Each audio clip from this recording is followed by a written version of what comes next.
What about my love? Wasn't it enough? Just let me know. Who I've got for my offensive player that I'm really excited for, kind of an underrated guy in a very stacked tight end class, but Harold Fannin Jr. out of Bowling Green, potentially the next great tight end out of the MAC, something we haven't seen since Antonio Gates. I'm very high on this dude. I am very excited. I hope that I can get a interview for this guy, working on questions. But he started off as a linebacker, like unranked linebacker recruit in the 2022 class, and then this year was a Mackey Award semifinalist. Should have won. It's also just interesting of you look at average height in NFL, 6'5", 6'6". He's 6'3", 231. But again, probably should have won. First team All MAC in 2023, and again, Mackey Award semifinalist this year, and ranks inside top 10 receiving records for Bowling Green.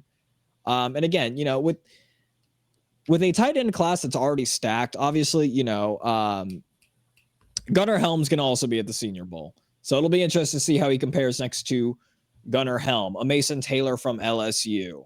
I'm interested to see how he's going to stack up against just this tight end class in the Senior Bowl in general, but also just tight ends just as a whole in the NFL draft. I definitely think he can find a way. I definitely think he can sneak into being a top 5, maybe top 3 tight end in the entire NFL class right now.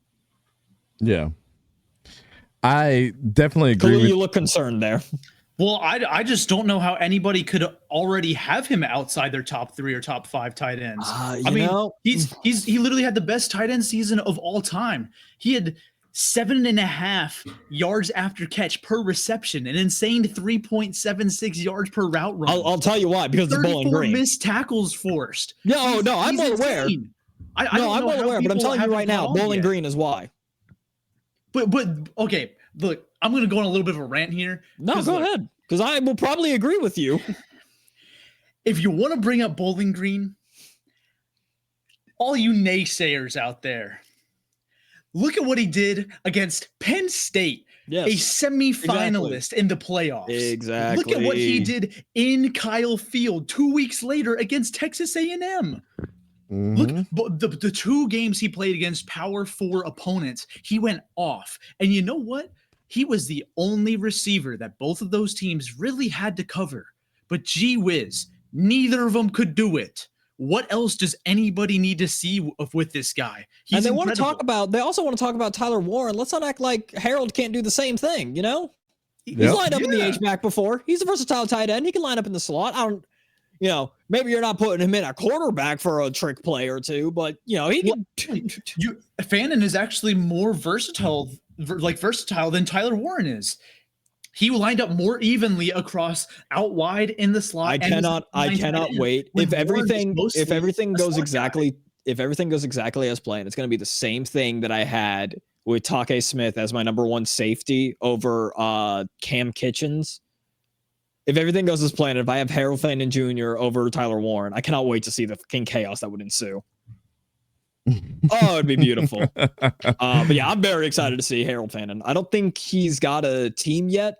I don't think they've done tight ends yet for Senior Bowl, but it's just been DBs and linebackers. Yeah, but this will be another media day. I will. Raiders for Life say you think Travis Hunter will play both sides in the NFL. We've said this a lot over the last couple months. No. It'll be probably defense primarily, maybe a few snaps here and there on offense, but that's it, if anything. He'll have packages designed for him to come play offense, but they're not going to risk their number 1 pick to get hurt. Like, that's you got to think about it like this. For anybody thinking that this kid is going to play 2 ways, first of all, he's small as shit if you really look at him. Like, he's not that big of a guy. No, he needs to put if Bobby Wagner cracks him, he's done. Yeah, you're not going to invest that much money into a talented guy like Travis and then tell him to play both ways. That the NFL doesn't play that.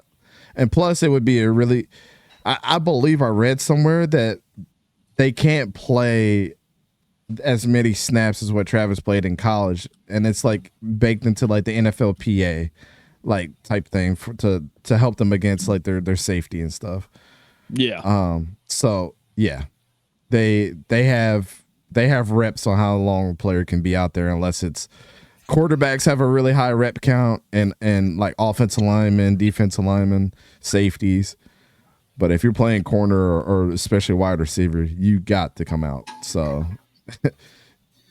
I mean, if he played against Jalen Ramsey the whole game, he definitely is going to want to take some reps off.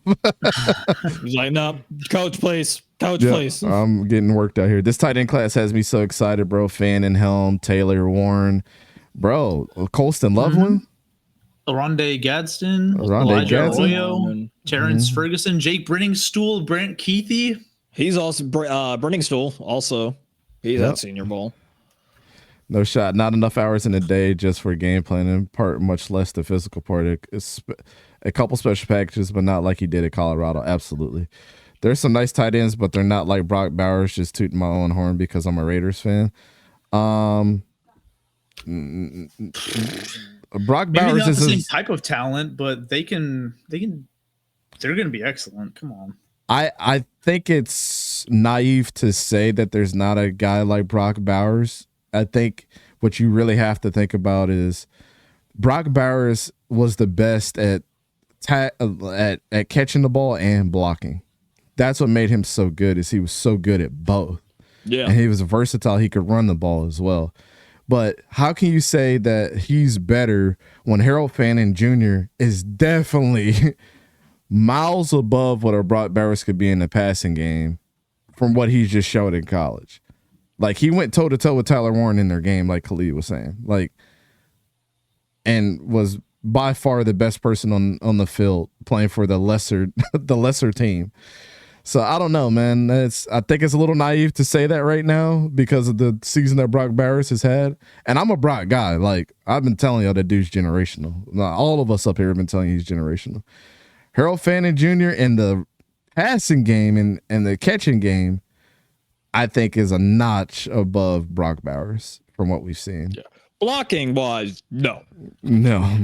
Definitely something that needs to be catching wise, yes.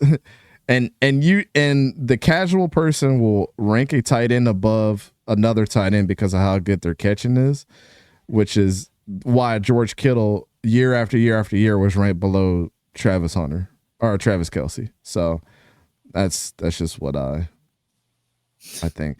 But if Deion moves up to the NFL as a head coach and somehow gets him on his team, I think he made the head coach that plays him on both sides of they can't. The NFLPA has rules against how many snap counts positions have. They will get fined out immediately. They will get fined out the ass if they play him as much as he got played at Colorado, bro. Stop making me blush. Stop making me blush naming these tight ends, bro. I'm just talking shit because of the records Brock broke. Yeah, I mean, he was again on a bad team. Of course, you're going to target him too. Delp back to school. Nice seeing one of these guys making the right decision. Yeah. Oh, good for him. Also, Liam Cohen might be a Jaguars head coach by tonight, the way that I'm seeing this unfold. I know. I keep getting pinged on the side here. So who's your sleeper offensive player? Oh man.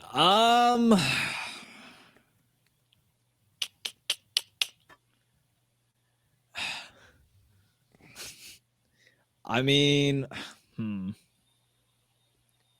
of looking at it. I have to go with probably like a running back, like Devin Neal, maybe. What's his face? Bashul Tuten. Yes. Yes. Definitely not Trevor Etienne, though. No. Okay. I want to let it be known. I have found my Malik Cunningham for this year. I was just going through it. I was like writing down names. I saw Princely Manny Mellon. I went, nope, going over that one. All right. He's ass. So I'll get into my offensive player, which this one is going to surprise the hell out of you guys because this is coming out of left field. But I've really liked this kid over the last 2 years, and he just gets buried. Seth Henning? No. No, wait. I also said his name wrong. I almost said his name as well. I definitely thought you were going to go with Mr. Scattaboo. Nah, I think that's true.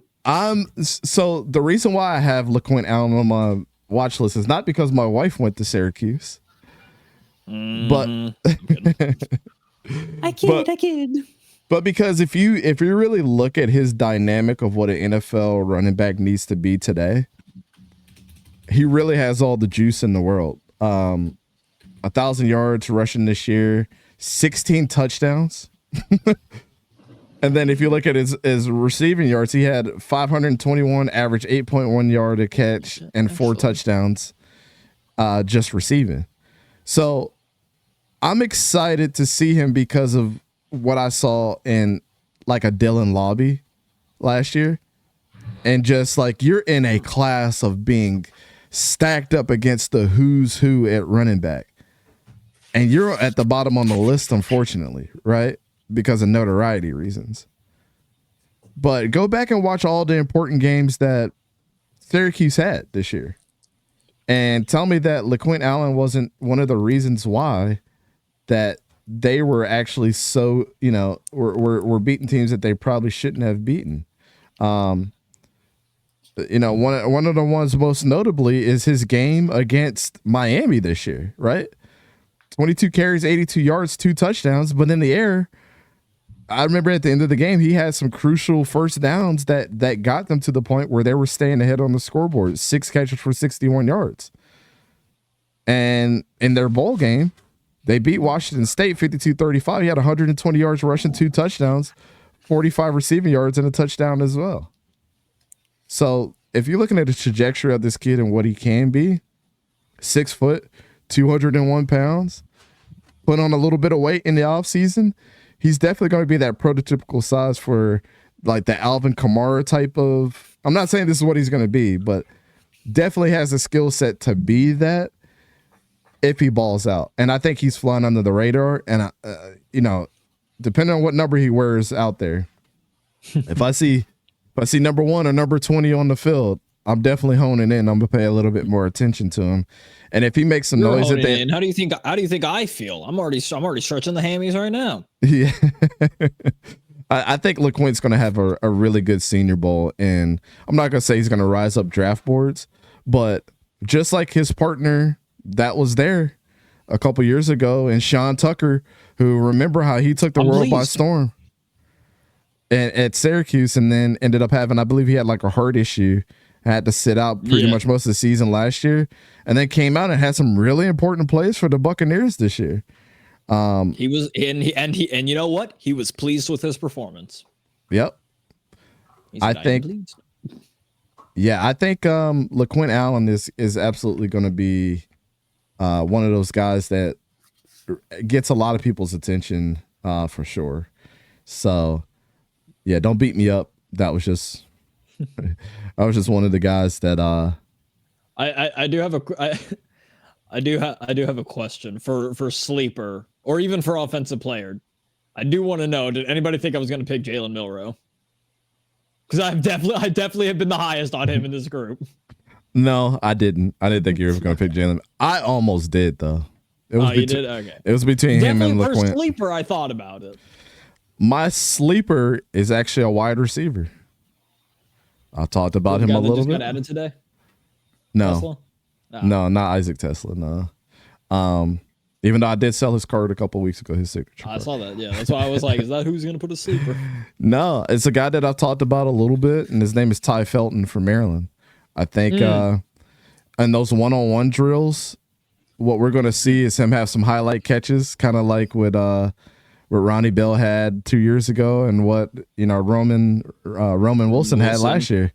Ty Felton might be the best route runner in the class. Those are always my favorite drills. I'm so excited for those. Oh, I know. I love the one-on-ones, man. Remember when the Fat Boys were doing the one-on-ones last year? I do remember that, yes. At receiver? I do remember that. I forgot who. There was one that actually did win, and I forgot who it was. But I'm excited for Ty Felton. I think he's going to be a sleeper because of all the other bigger names. Big fella gotta get some love too, right? But I think he's going to surprise a lot of corners this year on just how good he is. And on the opposite side, I think he would rise up draft boards if he has a good Senior Bowl for sure. And a lot of people talk about the Ricky Whites, and we talked about that, who could be a number 1 receiver in the league. Yeah, Ricky Whites. We'll say that he's a dark horse to be one of those guys. Like how Stephon Diggs was. He played at Maryland too. like Stephon Diggs was, and then rise to being the #1 wide receiver for the Bills for a long time. So I don't know. That's just that was my guy. But sorry, my offensive player was actually Donovan Edwards, running back out of Michigan. My bad. All right, Khalid, go ahead, close us out with your offensive player. All right, my guy on offense is Utah State wide receiver Jalen Royals. This is a guy who really intrigues me because, first of all, he only played in 7 games this year. He had an injury that held him out for a good bit of the season. You know, after week 8, he was out. So halfway through the season, done. But, you know, in that time, he amassed 55 catches, 839 yards, and 6 touchdowns on 15.3 yards per reception. And last year, right, he had 70 catches for over 1,000 yards and 15 touchdowns, averaging a very similar 15.3 yards per catch. So he was on pace to not hit the same touchdown mark from last year, but definitely surpass 1,000 yards. And his last 4 games this season all were over 100 yards. 3 of them were over 150. 2 of them were over 180. And against Boise State, he had over 200 yards. So Jalen Royals, very productive, very talented, right? Coming off of an injury. I want to see him compete against top cornerbacks, maybe even a Jahdae Barron, right? The Jim Thorpe Award winner for the best defensive back in college football. If those two line up against each other, it's must-see action for me, right? Yeah. Jalen Royals also has, you know, the second highest yards after catch per reception out of this top group of 20 receivers or so, only behind Isaiah Bond. He also has the 3rd most yards per route run, right behind Torrey Horton, who also played limited snaps, and then Trey Harris, who had a whopping 5.15. So not to mention, you combine that with a pretty low drop rate, right? And an average depth of target that's pretty far downfield. To me, Jalen Royals is a guy who, you know, you trust to run a full route tree, but you also trust him to make things happen with the ball in his hands, right? So, you know, Royals, he's not small either, you know, 6 foot 205, so he's well built.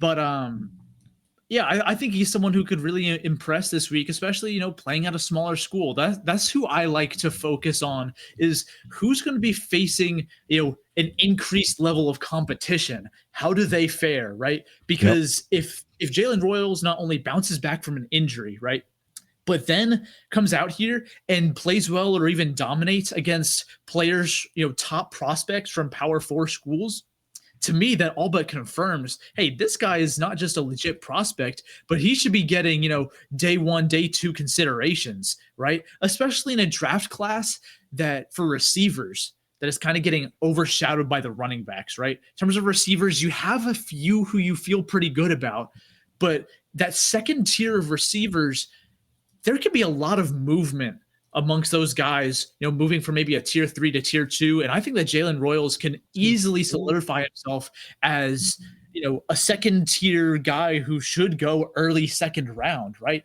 Maybe you could view him as in terms of draft stock, like a Keon Coleman, someone who could potentially sneak into round 1. I just think that Royals has a lot to gain this week at the Senior Bowl. So, yeah. And then Sora kind of mentioned him earlier as a guest for you, Dante, but my sleeper is Memphis quarterback Seth Hennigan. I mean, I saw him play against West Virginia in the Frisco Bowl, you know, when I was down there on the sidelines, and it was a thing of beauty, man. I mean, he operates that offense to a T. He's mobile, right? He has great pocket awareness, and he's not afraid to use his legs to take off and pick up some yards. He knows when to slide or dive, so he protects himself. He's got great timing and great accuracy. I mean, there was one back shoulder throw, man. He had to Rock Taylor, who's also a stud. And I was just like, wow. Like, I didn't even take pictures of it because my eyes were locked in on the catch because I was blown away by the throw. Coley was doing the rush hour me. Slow down for me, baby. Dude, I mean, I remember that throw and catch like it was yesterday, man. Like, that's how clear it was because it was incredible. Yeah. And the other thing I really like about him is he keeps his eyes downfield when he attacks the line of scrimmage. I cannot emphasize that enough. A guy who's still looking for options downfield whenever he's rolling out of the pocket or even just heading downhill. I mean, the longest catch in Frisco Bowl history was on a play where he scrambled to his right, attacked the line of scrimmage, and dumped it off to 𝗕𝘂𝘀𝗶𝗲𝘀𝗀, who took it like 90-something, like 89 yards. Yep. It was tackled down at like the 1 or 2. So Seth Henigan has a lot of great traits, as well as really good accuracy at all levels of the field that I think will translate really, really well to the Senior Bowl, to the NFL. I think that he's probably going to be an early day 3 pick, but I would argue that he should be maybe a round 3 guy, just because he has a lot of the tools that you want to see in a quarterback, traits that will translate. That's the biggest thing for him. And not to mention, he's the all-time leading passer in the American Athletic Conference's history. So, Torque. Oh, Garrett Green is actually is a wide receiver. Yeah, he announced when he declared for the draft that he's going to be a receiver instead of a quarterback. Got to see him play. He is dynamic as well. He's an intriguing option. But yeah. Yeah. All good. Well, that is going to be I'm looking at it, and I'm also just going, there's a lot of good running backs in this Senior Bowl.